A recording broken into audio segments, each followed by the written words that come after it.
Hey guys, this is me, KO, repping Arsenal transfers and analysis, and this will be a review of the Arsenal versus Stoke game at the Emirates Stadium, which ended 2-0 to the Arsenal.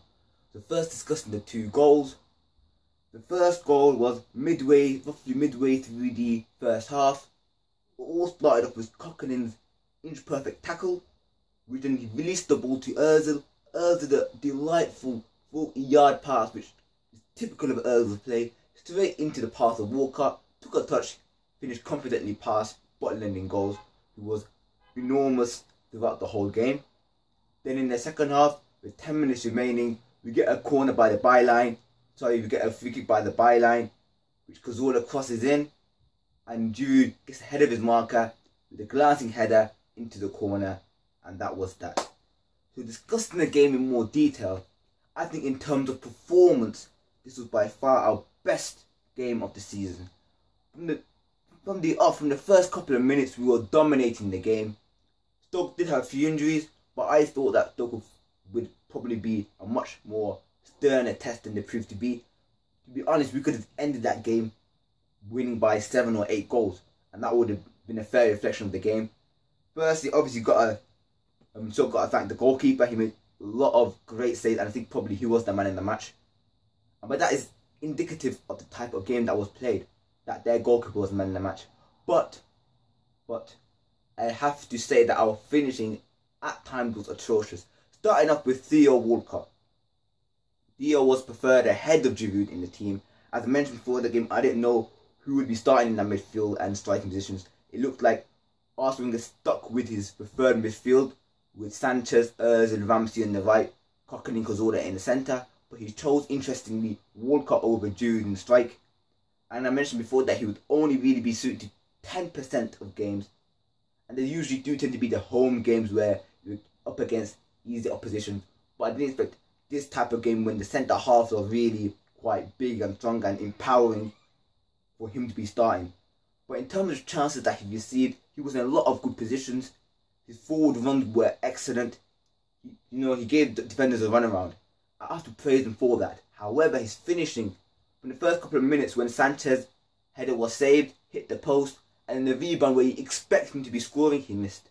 And time and time again, he could really easily have got a hat-trick in that game. And I think in terms of chances missed, it is on par with the Monaco game where Jude missed a lot of chances. The only difference being that Arsenal actually won today, where in that game, Arsenal lost. And I felt that if Arsenal had not won today, then everyone would have been out there shouting at Walcott, blazing Walcott, saying, useless, he's rubbish, he's not a striker. But that would probably be overlooked in time because of the result and that we won. And even when Jude came on in the second half, he had a very easy one-on-one chance, 8 yards that he scuffs the shot. And I think, in terms of chances created, Alan Shearer made a good point in match of the day. In terms of chances created, Arsenal are by far this season the most creative team. We have Ramsey tipping in with chances, Cazorla, Ozil, all creating multiple chances for the forward.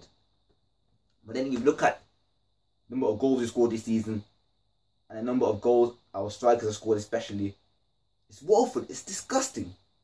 A striker in that kind of team that creates that many chances should be scoring easily at least 30 goals. But I did not expect any of our strikers to reach that total, Walker or Giroud. And that is a problem definitely for Wenger to sort out, because with these chances being created on a plate, we have to be finishing them with confidence. And the only way we can get confidence is by finishing those chances. The more chances you finish, the higher confidence gets. You'll see how much confidence is important in this game, which brought Harry Kane last year from obscurity all the way to being one of England's main forwards because of his confidence. He got goals, he carried them pushing, his confidence pulled him along throughout the season, and he rolled the wave, scored over 30 goals for a Tottenham side which doesn't create that many chances. And that's what confidence does. And I feel Jude is a better striker than Harry Kane in terms of his ability. But will Jude get those kind of goals? No, because his confidence is always depleted. He hasn't got that killer instinct from the goal. Walcott, again, he has a lot of good quality as a striker, but he's lacking that killer instinct that top world-class strikers have. Should he be scoring more goals? Yes. Will he score more goals? Either injuries will come in the way or his form will dip. And that's similar with Jude. I don't feel confident in him scoring goals. But hopefully I am proved wrong in this point. I think probably Bellerin had an immense game. Whatever Debuchy was saying in the last 2 weeks about him being disappointed that he's not playing must have served as a boost for Bellerin to push on. And that is what we need. We need competition to be there in a healthy team, so that players who are currently playing can push on to higher levels. And I've mentioned that many times before. Mertesacker was again unavailable, and Gabriel and Mertesacker played. Sorry, Gabriel and Koscielny played.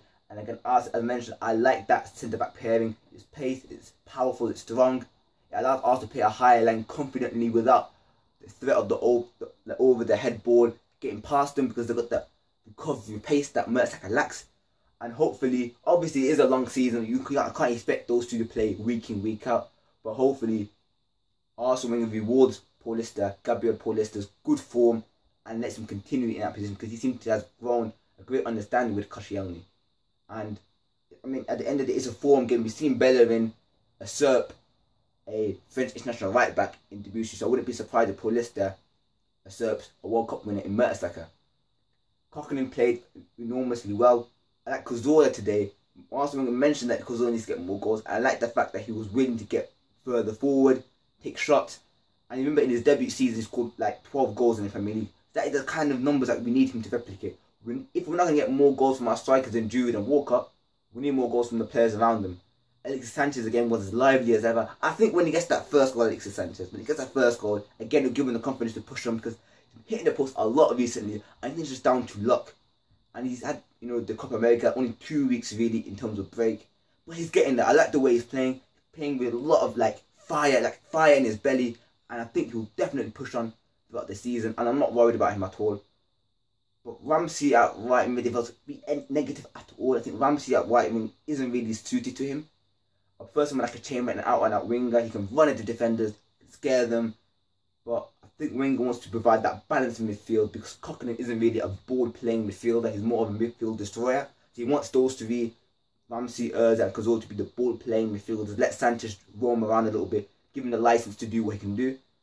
But we're winning games right now, quite convincingly. So at the moment, you don't change something that's not broken. And hopefully Arsenal does take that in mind, especially in terms of defence, where we've now kept 3 clean sheets in a row without Per Mertesacker in the squad. You can take of that what you wish, but I think our performance was very, very good. Hopefully we can carry that on in the Champions League, which returns, where we play Dynamo Zagreb away from home in our first game.